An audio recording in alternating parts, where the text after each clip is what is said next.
இமய குருவின் இதய சீடன் ஒரு யோகியின் சுயசரிதை ஸ்ரீ எம். அத்தியாயம் 12. மாயி மா. வினோதமான மாயி மா என்னும் மாயி அம்மாவை பற்றியும் அவரை சந்தித்ததை பற்றி கூற வேண்டும். அனந்த நாராயண பிள்ளையின் வீட்டில்தான் அவரை பற்றி கேள்விப்பட்டேன். மா ஓர் அவதூதர் என்றும் ஆன்மீகத்தில் மிக உயர்நிலையை அடைந்தவர் என்றும் சமூக நடைமுறைகள் மற்றும் பழக்க வழக்கங்களை அவர் கண்டுகொள்வதே இல்லை என்றும் கன்னியாகுமரி கடற்கரை மணலில் தெருநாய்களை துணையாக வைத்துக்கொண்டு அவர் வாழ்ந்து வருவதாகவும் நாராயண பிள்ளை கூறினார். தகவலை அறிந்த 2வது நாள் விடியற்காலை பஸ் ஒன்றில் ஏறி கன்னியாகுமரிக்கு சென்றேன். அது ஒரு ஞாயிற்றுக்கிழமை. கன்னியாகுமரி இந்தியாவின் தெற்கு முனையில் இருக்கின்றது. வங்காள விரிகுடாவும் அரபிக்கடலும் அங்கே கலக்கின்றன. அது ஒரு அழகான இடம். சூரியோதயமும் அஸ்தமனமும் பௌர்ணமி தினங்களில் முழு நிலவு முகிழ்ப்பதும் மிக அழகாக இருக்கும். அலைகள் குறைவாக இருக்கும்போது கடலில் நீந்தி சென்று விவேகானந்தர் பாறையை அடைந்து அதில் அமர்ந்து கடல் அலைகளின் கம்பீரமான ஓசைகளின் நடுவே தியானம் செய்யலாம். அவ்வாறு அங்கே விவேகானந்தர் தியானம் செய்து கொண்டு இருந்த போதுதான் ஏழைகளுக்காகவும் நலிந்த மக்களுக்காகவும் உழைக்க வேண்டும் என்ற ஆத்ம வேகம் அவருக்கு கிடைத்தது. புகழ்பெற்ற கன்னியாகுமரி ஆலயம் கடலை நோக்கிய வண்ணம் அமைந்துள்ளது. பண்டைய காலங்களில் கன்னியாகுமரியின் மூக்கில் பிரகாசிக்கும் வைரம் ஒன்று இருந்ததாகவும் அதன் வெளிச்சம் கடலில் வரும் கப்பல் மாலுமிகளுக்கு கலங்கரை விளக்கம் போல காட்சி அளித்து அவர்களது கப்பல்களை வழி நடத்த உதவியதாகவும் சொல்லப்படுகிறது.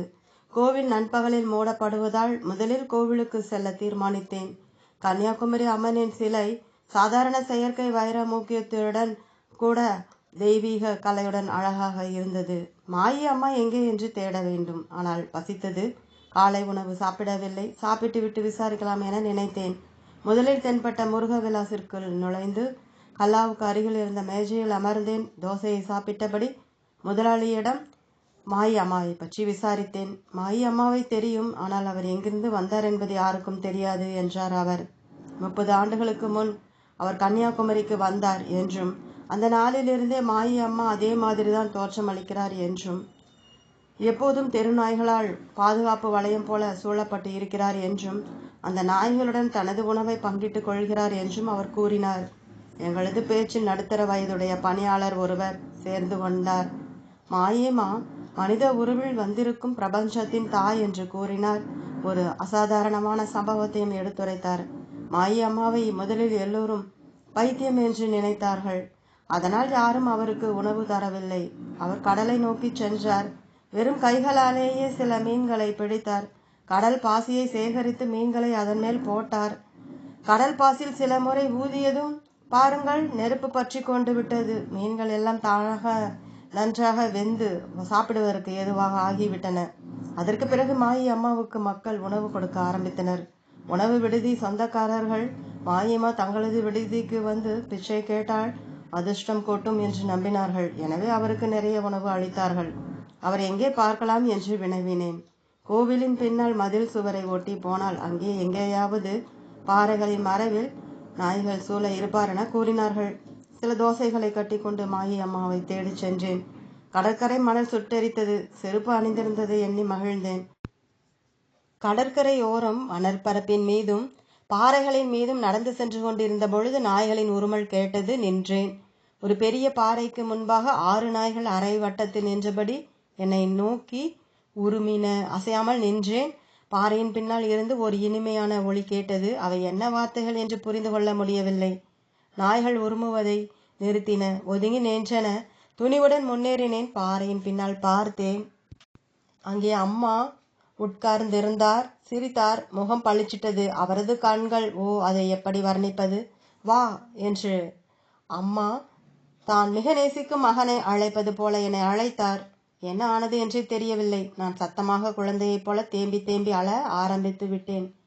விம்மல்கள் இதயத்தில் ஆழத்திலிருந்து வெளிப்பட்டு உடலை குலுக்கியது. மாயி அன்னை இனிமையான குரலில் எனக்கு புரியாத மொழியில் ஏதோ சொல்லிக் கொண்டே இருந்தார். கண்ணீரால் எனது எல்லா சுமைகளும் கழுவப்பட்டதால் லேசானது போல் உணர்ந்தேன். தோசைகளை அவரிடம் கொடுத்தேன். அன்னை பொட்டலத்தை பிரித்தார். ஒரு தோசையை வைத்துக்கொண்டு மிச்சத்தை நாய்களுக்கு விநியோகம் செய்தார். ஒரு கவளத்தை எனது வாயில் திணித்தார். முகத்தை தட்டி கொடுத்தார். ஒரே ஒரு வார்த்தை சொன்னார். அதுதான் புரிந்தது. Zhao Zhao.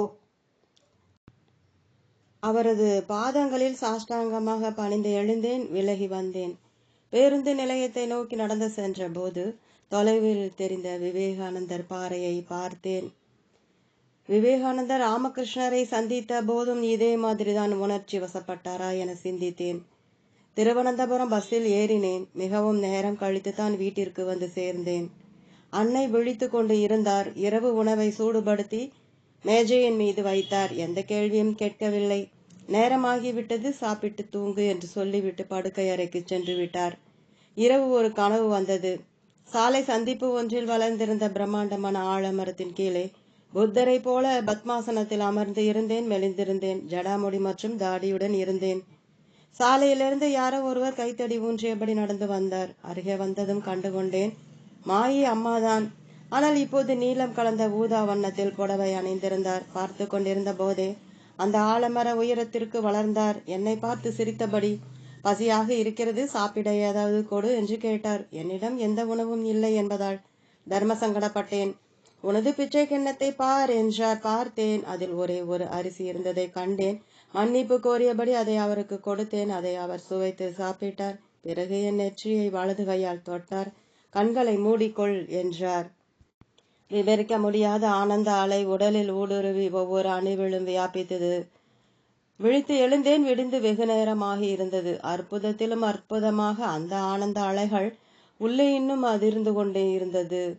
உடம்பு சரியாக இல்லை, கல்லூரிக்கு செல்ல முடியாது என அம்மாவிடம் கூறினேன். நெற்றில் கை வைத்து பார்த்து காய்ச்சல் இருப்பதாக கூறினார். லேசாக காய்ச்சல் இருந்தது. மாலையில் அந்த ஆனந்த உணர்வுகள் குறைந்து சாதாரணமாகி விட்டேன். ஆனால் அந்த நினைவுகள் நிரந்தரமாக இருந்தன. ஓம் தொடரும்.